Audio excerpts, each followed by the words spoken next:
This girl asked her parents to look after her little dog for a while, but she never imagined that what happened next would break her heart.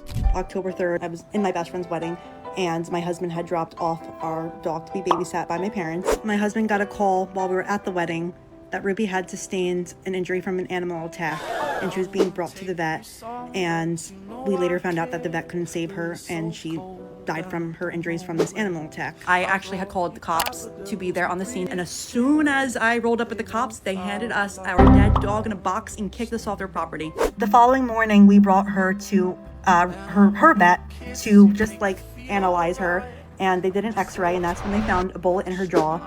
And next thing you know, all the cops are there, and it's not my case anymore. It's the state of New Jersey versus Jeff Lenz.